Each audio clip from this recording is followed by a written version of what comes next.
Hey, welcome to Three Count Commentaries. This is your boy MongoSlade. So the Randy Savage documentary that came out on A&E is very controversial. It is very controversial. It was very good, but it was very controversial. And a lot of people have said like this is the next self destruction of the Ultimate Warrior style hit job that people have said it was. People have said it was a hit job. It was not a hit job, if we're being honest. But there was a lot of controversial statements made. And there were some controversial creative decisions that things that I personally would not have done. And it made this documentary so sharply different than the previous two. The previous two and the first half of this documentary was all about indulging in the history of the performer, and you talk about a little bit about the darker sides of his life, but you focus on the positives. You focus on how he made people feel as far as their performances in the ring and their characters and stuff like that. There was a point in this documentary where it just went sharp left, and Randy was portrayed as being a psychopath who was spying on his girlfriends, a drug addict that was doing ecstasy and popping pills and was high during Nitro. And there was a lot of unsavory things said. And I, as a fan, it was disturbing. But let's talk about it. Because the majority of the documentary is very good. It shows he got ICW clips, which I've never seen before. I've never even seen ICW before. I knew it existed, but I'd never seen it. So all of the stuff with Randy Savage as a younger guy in the early 70s was phenomenal. That was phenomenal stuff. You know, and that was the good shit. Now, the bad shit started taking place when around the time they got to the end of his relationship with Liz. Because this documentary was about 40%, maybe let's say 30% about Liz too. All right. Now we already know if you're a wrestling fan, you know you can't talk about Randy without talking about Liz. She is very important. And it would have been sad if they had just talked about Liz. But they brought in Gorgeous George. And Gorgeous George torpedoed. Like, some people be like, oh, it's Bubba the Love Sponge. Like, Bubba the Love Sponge is a douchebag, sure. But he didn't bother me. Peter Rosenberg being there didn't bother me. The goddamn comedian guy. They were fans. And they were bigging up, talking about how great he was and stuff like that. There was a little, weirdness here and there. But it wasn't nothing that took me out of the scene. Took me out of the appreciation for the guy. What did take me out was Gorgeous George, her sister, and her son. Because there was a piece of this documentary where you didn't see Vince, you didn't see Lanny, you didn't see a lot of people for a long, long time. It was a lot of Bubba the Love Sponge, a lot of Hulk Hogan, and a lot of Gorgeous fucking George, and a lot of her people. And that was a big fucking problem. Now, here's the thing. Gorgeous George never is involved with this stuff. There has been multiple documentaries on Randy the Macho Man Savage. Gorgeous George is almost never involved. This is the first time I think that she's ever actually been involved in a documentary. When WWE did their documentary on Randy Savage, Gorgeous George wasn't even mentioned. Right? So I was surprised to see her there. And then when I did see her there, I remembered what the hell she was going to talk about. And I said, oh, bullshit. Here it comes. So, boy. So it starts in 1999 WCW. Well, so there are some logistical inconsistencies earlier. For instance, Jerry Lawler tells a story about Randy Savage basically leaving the WWE to go to WCW. Lawler mistaked Savage for Luger, and basically Luger left without telling Vince, but Savage did tell Vince. And plus, there was no Nitro or anything like that, so maybe it was WCW Saturday Night or something like that Savage first made his appearance, and there were some differences there. It was nothing to get your panties in a bunch over. But when they and Nash was there too, they talked about Savage, basically how both he and Liz both hit like the skids in WCW. That was really what the second half of the documentary is about. WCW and how it pretty much brought down both Liz and Randy. So what you had is Liz goes to WCW and she's, Bischoff's wife's there, and Bischoff's wife is friends with Liz. And Linda Hogan wasn't involved, which I'm surprised because she was actually closer to Liz than Hogan was. But Hogan, of course, I forgot to say, like, he tells the story of Randy coming down to his house and throwing a fit because Liz has left him and didn't tell him.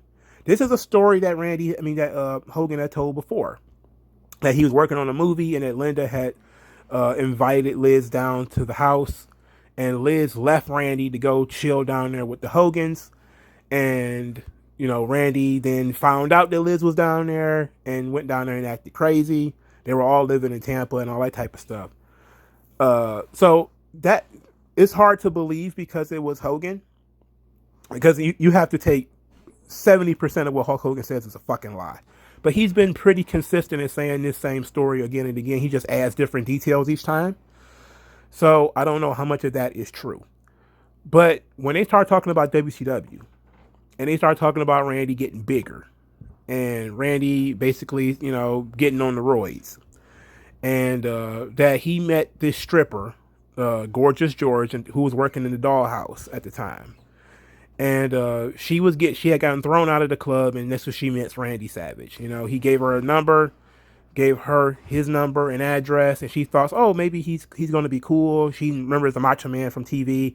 She's really young. They didn't say how young she was, but they kept saying she was really young, and all the age differences and all that type of stuff. And basically, from Nash's perspective and what Nash says, is essentially once he was divorced from Liz, he decided to go party.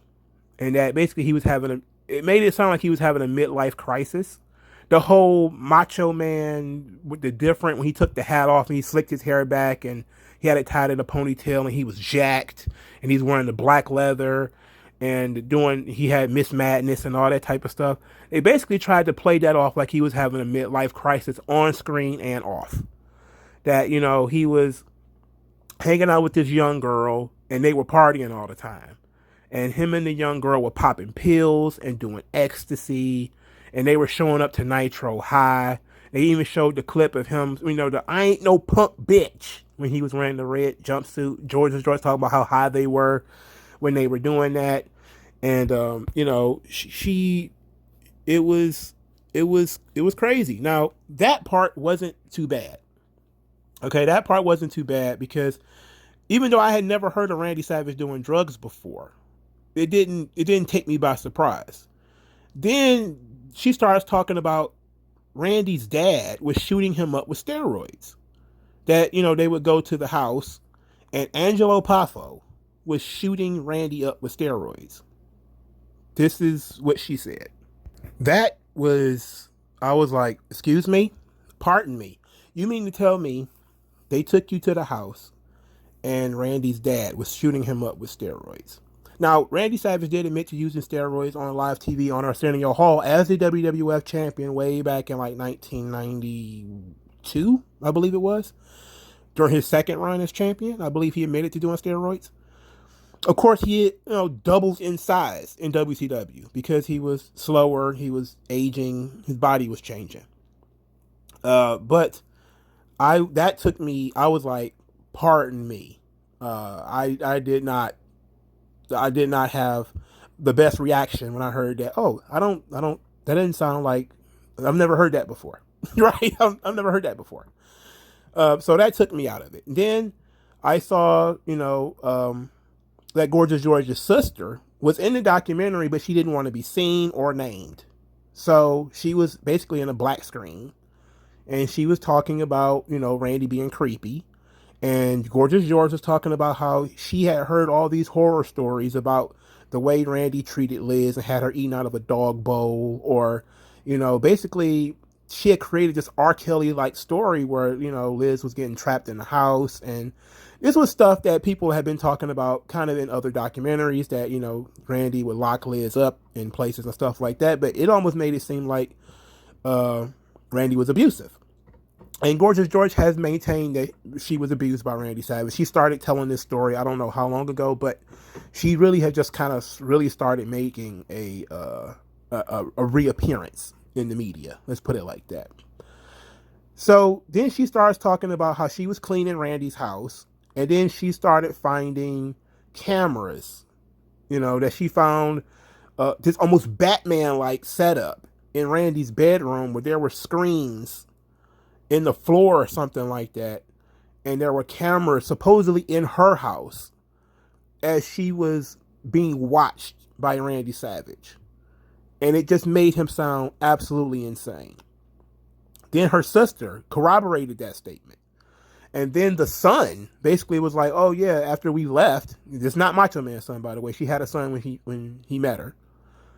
And, that when they broke up, she dumped him apparently because of this. And then he became obsessive with her. And then when he was done with her, he cut her out of all of the contracts. So she had to change her name back to where her name was, which is Stephanie. Right? So she was kicked out of the wrestling business, even though she wasn't really in it. She was a stripper that he met and was fucking and took on the road with him. And, and Nash was even like, oh, well, yeah, he was living vicariously through Gorgeous George. And, he had this young girl, and she talked about how he would get, if he felt like he was aging, he would shoot up steroids or whatever. He was doing the drugs to prevent looking old or being old. And the only reason I started feeling unsettled is because that kind of stuff has been brought up before, that Randy was very sensitive about his bald spot, about going bald, and that's why he slicked his hair back and stuff like that. And he was, he left the WWF because they said he was old, right? And he was only 40, I think, at the time, or something like that.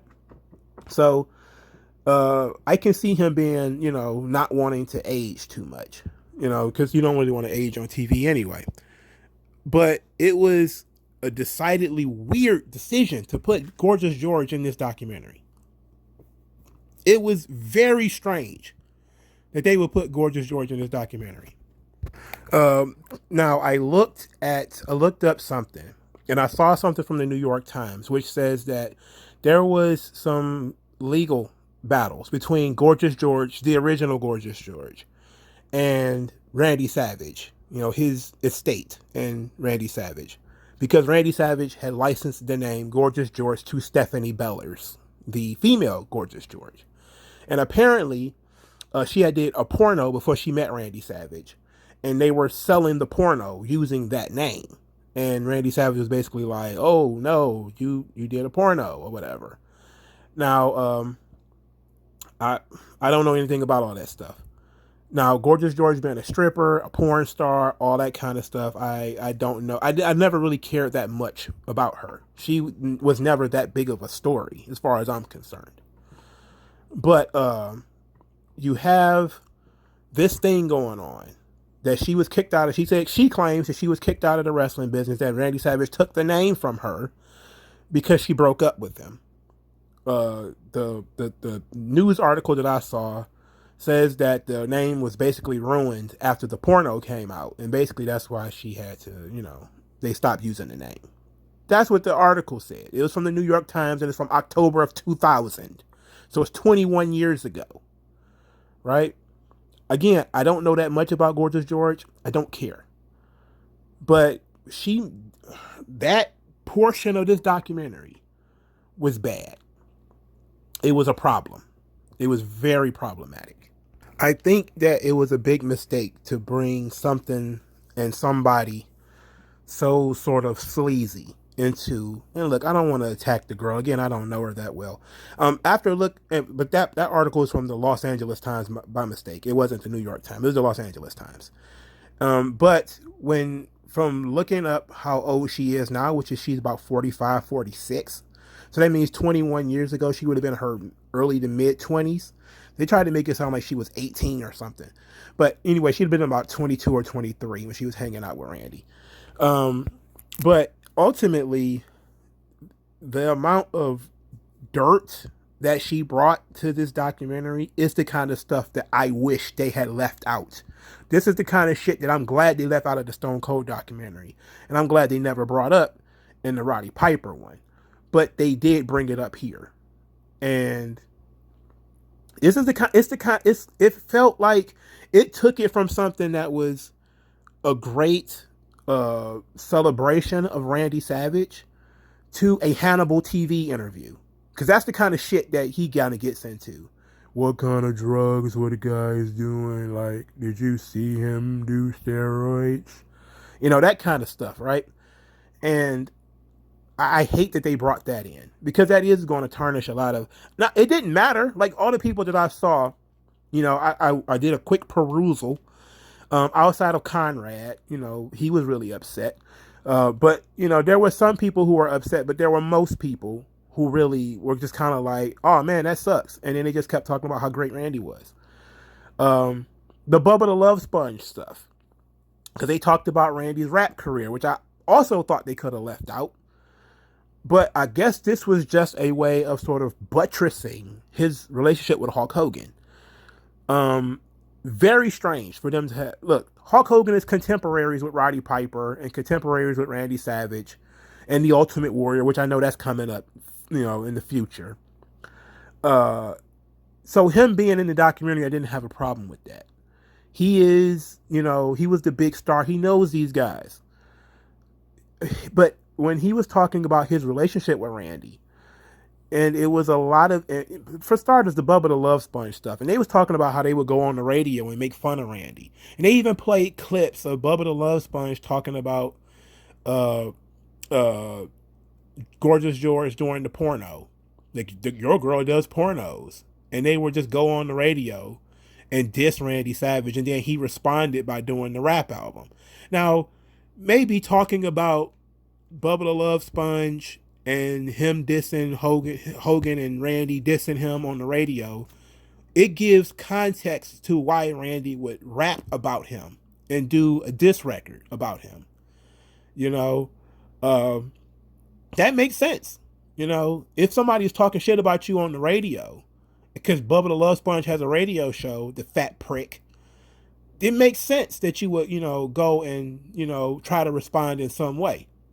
And there's, you know, quite a few, you know, they kind of made some jokes about his rap album, which they showed 50 Cent, like 50 Cent was supporting it and promoting it, which I thought was very strange. It was surreal. The rap album, the whole rap thing was really surreal, right? It was really surreal. But that, it gave it context, but we didn't need that because we didn't need to talk about the rap album. We could have talked about the match with the Ultimate Warrior, which they're probably going to talk about that in the Ultimate Warrior documentary. We could have talked more about his early run in WCW, his matches with Flair and stuff like Flair's still alive. We could have talked about that whole feud with Randy and Flair and the she was mine before she was yours and all that stuff. We could have talked about that. But we had to sit here and talk about Gorgeous George bringing in all her sleaze and then Bubba the Love Sponge being a fucking prick. I felt like those two things did a disservice to this documentary. It stopped being a celebration of Randy Savage for a while, and it started being about mudslinging and dirt and the kind of stuff that I don't need in my documentaries. It's Dark Side of the Ring kind of stuff, right? Because Dark Side of the Ring is the kind of mudslinging, you know, documentary series. This was supposed to be a celebration. Now, I still believe it was a celebration because it was still mostly a celebration of Randy Savage. Because once that stuff was over, you know, they went back to talking about how much peace he was in when in his last days. That, you know, he had finally let himself go gray, and he had, you know, pretty much relaxed, married his sweetheart, Lynn Payne. They went right back into talking about, you know, him. They didn't, but I'm guessing because he stayed so low key, but yet there were still so many weird things happening. like the rap album, which came out of nowhere. And I guess it has to have some way of explaining it. But we didn't need it. Like, this documentary didn't need to talk about his rap album. It didn't need to talk about Gorgeous George at all. So it was strange to me that that's what they chose to bring up, especially from his WCW days. It really just talked about, you know, he didn't want to retire because, or he didn't feel like he was, being forced to do commentary. The stealth retirement that I talk a lot about, when they just put you behind a desk and say that's it for you. He fought against that, and I guess as a way of saying, well, this is what he did in WCW. They kind of went with the whole Macho Madness thing, and I think that this was a great documentary. Let's just be honest, it was. Now, I know I spent about 15-20 minutes talking about really ugly stuff, and talking about how bad the ugly stuff is, but it's because it stands out so much in what is usually a celebration of these guys. So now you have to think about, what are they going to do in the future? How much of this stuff are they going to bring up in the future? Because Booker T got armed robberies, and he's next week, right? Now, I know, and again, I know a lot of people who said basically it was a hit job. I don't believe so. The self-destruction of the Ultimate Warrior was a hit job. This was unnecessary information. It was TMI, right? It was that. It was too much information. If they couldn't fill 2 hours, I'm sorry, they could fill 2 hours. They spent a significant amount of time on the WrestleMania 3 match, where and I particularly like that part because Steamboat was saying, oh yeah, we went out there to steal the match from Hulk Hogan and Andre the Giant. We went to go out there to steal the show. And Hogan's like, no, brother, they weren't trying to steal the show, brother. And then Steamboat was like, yes, we were trying to steal the show. But I also thought it was great because Steamboat talked again about how meticulous Randy was about his matches.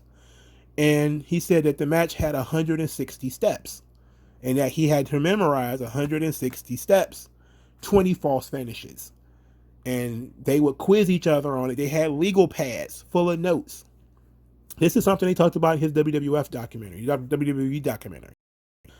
So the Gorgeous George stuff made this documentary so much different from the WWE documentary. The WWE documentary is a complete celebration of Randy the Macho Man Savage. This is too, but they delve a lot deeper into the darkness of his possession of women, and how he's allegedly mistreated Stephanie Bellers, aka Gorgeous George. And there was a lot of people who were bothered because Lex Luger was in the documentary. And Lex Luger, of course, was there to tell the story of what happened to Liz.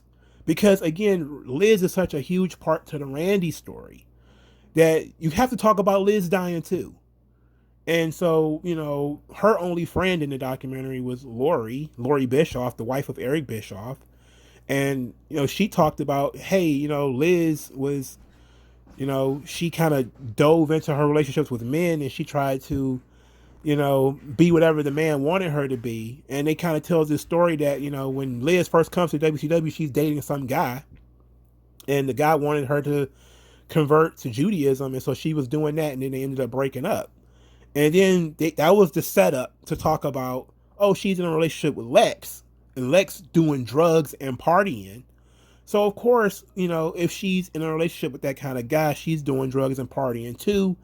And Lex is there to tell the story, and they played the 911 audio, which I was like, fuck's sake, man. For fuck's sake. It sucks every time I hear it. And so now you have part of the documentary was people really raging about Bubba the Love Sponge, raging about Hulk Hogan, raging about Lex Luger, and raging about fucking Gorgeous George. And that's what we walked away with. We didn't walk away with, man, I love Randy Savage. He was so much fun. He was so vibrant and so alive as a character. We walked away with fucking Hulk Hogan lying all through this bitch. We walked away with, God damn, Gorgeous George, why the fuck did he even talk to that broad? We walked away with Bubba the Love Sponge. What that fucking asshole doing in here? We walked away with And then some people complain about, Rosenberg. He works at WWE. I don't see why you complain about him. But we walked away not really feeling it. Let's put it like that. There were some people who said they stopped watching it after a certain amount of time because they felt like it was a hit job. And I was like, it was dark. It was very dark. When Gorgeous George is talking about he had $1,000 worth of ecstasy on him all the time, and they were so high on that nitro that they were wearing the red jumpsuits and stuff like that. I was just kind of like, man, did we really need to know all that shit? Angelo Poffo shooting steroids in his butt and stuff like that. Come on, man. We didn't really need all that shit. It was it was too much TMI. And I know every wrestler has a dark story. But why did they choose to go dark on Randy? Of course, this led to conspiracy theories that maybe there was something between Randy and Stephanie, which Gorgeous George has said in other interviews that there was. And because of that, they're going to embarrass him and ruin his reputation and ruin his name. And I say to myself, they had every opportunity when they did the original documentary on Randy Savage, and they didn't do it. So you have to ask the question, who was the asshole who decided to bring Bubba the Love Sponge and fucking Gorgeous George into this documentary? Who was he? Tie him up by his ankles and beat him with bats. That's what we should be doing. Because WWE made a documentary all on their own about Randy Savage and didn't fucking mention none of this stuff. Because it's too much information and we didn't need none of it. So, but this was very good. I still say it was very good. It's just unfortunate that there is some black spots on it. But I think that if you are a person who accepts human beings as being flawed creatures, and this makes it, it's right up their alley. There was never any stories about Randy holding her underwater, trying to drown her or kill her or anything like that. But there was, some dark spots where she kind of made Randy sound like he was a horrible dude, like an asshole. But, it's up to you. Let me know what you thought in the comment section below. Like this video, share this video, subscribe to the channel, and send cash via the Cash App. Follow the hashtag 3 commentaries. And I'll talk to you guys later, man. Peace out.